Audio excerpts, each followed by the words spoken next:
Programang ito ay rated SPG. Striktong patnubay at gabay ng magulang ang kailangan. Maaaring may masiselang tema, lengguwahe, karahasan, sexual, horror o droga na hindi angkop sa mga bata.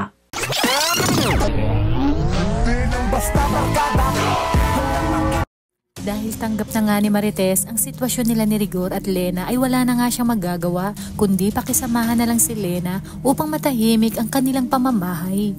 Samantalang si Olga naman ay lalasunin ang isip ni Tess na huwag itong magtanga-tangahan sa gusto ni Rigor.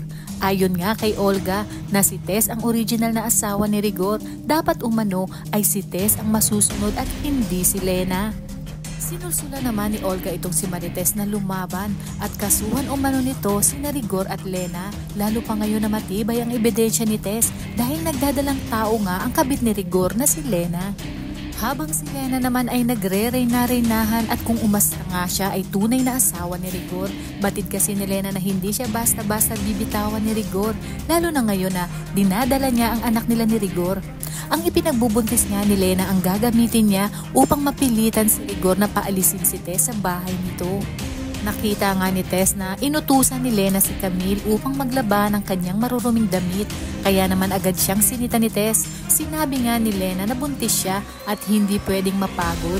Kaya naman sagot ni Tess na anong akala niya kay Camille, na busog lang ba ito?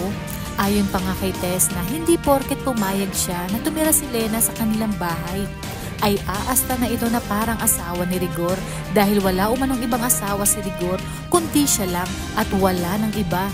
Kaya naman ang gagalaiti sa inis itong si Lena.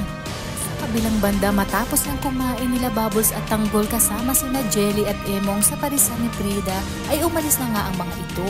Hindi pa man nagtatagal ay bigla ang may dumating na mga lalaki at masayang binati nga ito ni Frida at tinanong kung kakain ba ang mga ito.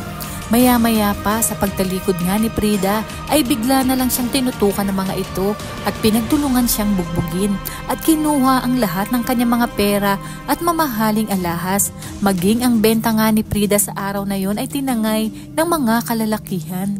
Kinabukasan, napadaan namang muli si Tanggol sa pwesto ni Frida at nakitang nakaupo si Frida sa bangketa at sugatan. Kaya naman tinanong siya ni Tanggol kung ano ang nangyari sa kanya. Agad ngang sinabi ni Frida na tulungan siya ni Tanggol dahil hinold up umano siya kagabi. Sinabi nga ni Tanggol na bakit hindi agad humingi ng tulong si Frida at wala na umano silang magagawa. Kaya naman isinama na lang siya ni Tanggol sa bahay ni Bubbles. Laking gulat naman ni Bubbles nang makitang bugbog sarado si Frida. At nang malaman nga ni Bubbles ang sinapit ni Frida ay agad itong nagdesisyon na doon na muna patuloyin si Frida sa kanilang bahay. At pwede pa umano itong mag-umpisang muli katulong ang kanyang lola. Ayon pa kay Bubbles na kapag naroroon si Frida ay hindi ito basta-basta mababalikan ng mga lalaking ng hold up sa kanya. Sinabi pa ni Tanggol na sa oras na makita ni Frida ang mga lalaking ng hold up sa kanya ay ipagbigay alam nito agad sa kanya. Labis-labis nga ang pasasalamat ni Frida kina Tanggol at Bubbles at nagsimula na nga ito kasama ang lola ni Bubbles.